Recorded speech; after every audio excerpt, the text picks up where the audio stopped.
Your dream, and you gotta learn to live it out. Your dream, yeah, you can never let it die. Your dream, and you gotta learn to live it out. Your dream, yeah, you can never let it die. Yo, what's up, everybody, man? This is your boy, Pat Washington, and we are yet here again with another special Go Live series. Yo, we in a new spot. We are in, like, a whole nother place, far away from the place that we once were. You know what I'm saying? But today, yo, I gotta have a really special guest. You've seen rappers on this show. You've seen dancers on this show.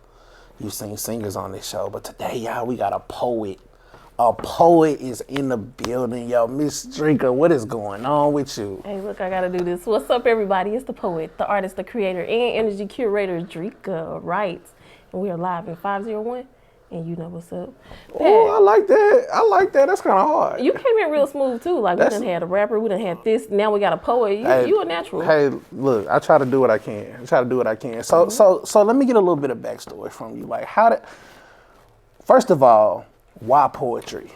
Why poetry? When I was in 6th grade, I had a teacher. Her name was Miss Braswell. She introduced us to poetry, and it was the first time I wrote a poem, and I feel really good. Like, the poem was called I Know What I Know.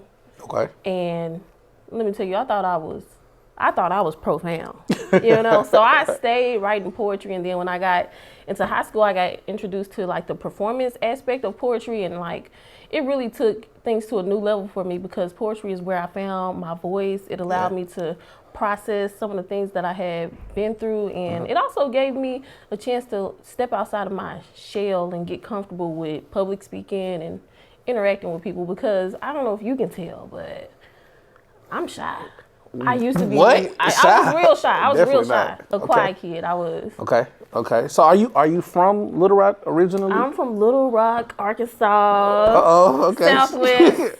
Whoa. Southwest. Are you okay? Why you throw your head back like that? No, I think this is a first. This is a first for Southwest. Okay, cool. So born and raised here. What's give me some of your schools. Where you go? I went to Chico Elementary. I went to Watson, Garden Springs, Yeah. Mableville Middle School, J Fair, but then I graduated from East End Charter School. Dope. So you started in the 6th grade. So you writing poetry.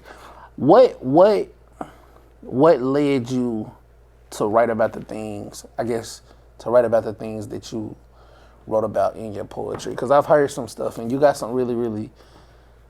You got a lot of profound stuff for sure. I know as an adult. What has led you to that space? I feel like I started to write because I feel like I couldn't say the stuff out loud that I wanted to say. First of all, I was younger. I couldn't cuss. Right. So, and I love to curse in my poetry. So I had to write that down because I couldn't just, be talking about that. But aside from that, it's just the things I talk about, it is vulnerable. I usually talk about real life things that are happening. So it was easier just to put it on paper. And something that I used to do that I realize now is that I would write my poetry in a way to where you really couldn't understand what I was saying. Like, I would talk in what I call flowery language, but for me it was good to help me process my thoughts. But when I did start to share with people and the reaction that I got, I realized, like, God gave me a talent that wasn't meant to be kept to myself. So once I realized that and stepped outside of my shell, I realized how powerful my voice is, not only for me and my healing, but also for other people. Dope. So you being shy, which I can't tell at all, but I know that there are other, like, young guys, young ladies that are out that may be in the same space you're in, feeling like, well, I can't really say what's on my mind. What encouragement would you have for them to be able to, kind of step out there and be able to present their thoughts? So for me, I actually teach poetry and creative writing as a way to address social emotional learning for youth and help them increase their comprehension and communication skills.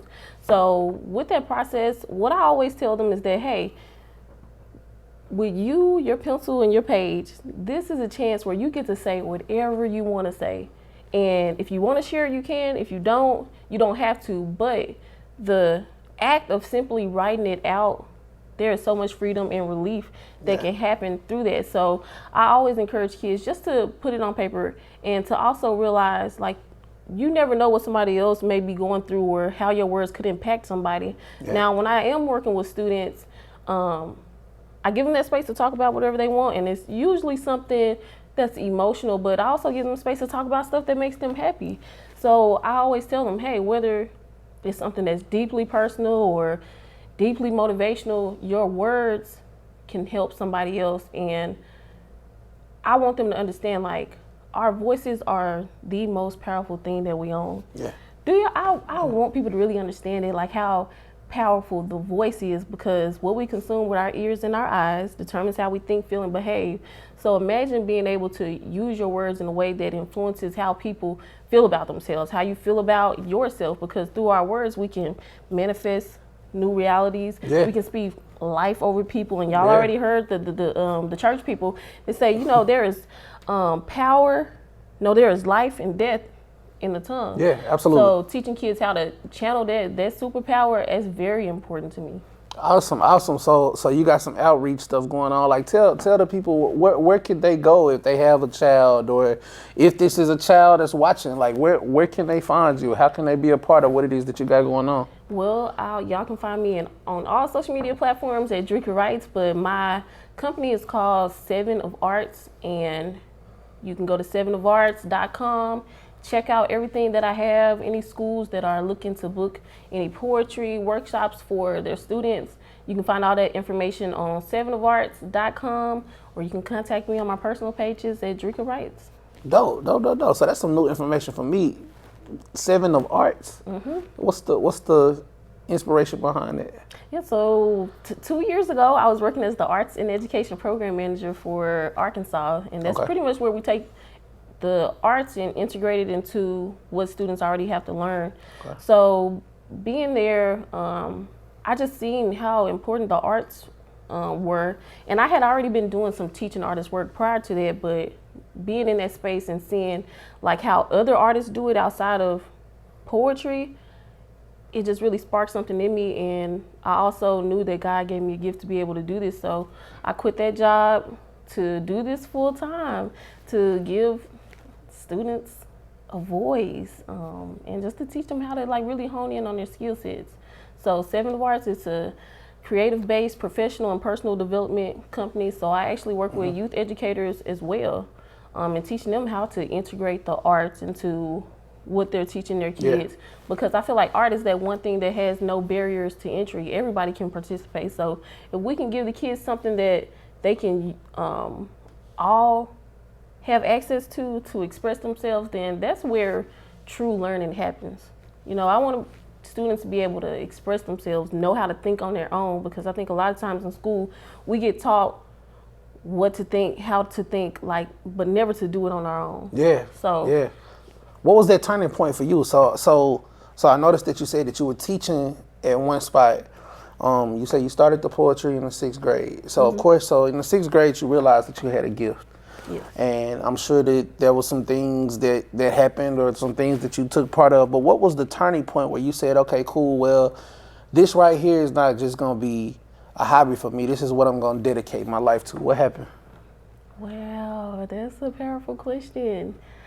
The turning point for me, I believe, actually happened in high school when I did get introduced to the performance aspect of poetry. I remember being a part of a speech competition class thing, and there was a guy that was helping me, and he said, I love your poem, but I think you should change this and change that. And I remember being very young and thinking like, oh, okay, I'll change it so that people can understand better. But then I remember like sleeping on it and coming back and being like, you know, I can't change what I wrote, because if I do, then it's no longer mine, and whoever it's supposed to reach, it won't get to them. So my motto from then had always been, you know, if I don't touch all, I'll touch one. If I touch none, then my mission is undone. So I'm committed to, you know, expressing myself authentically and not letting people change that.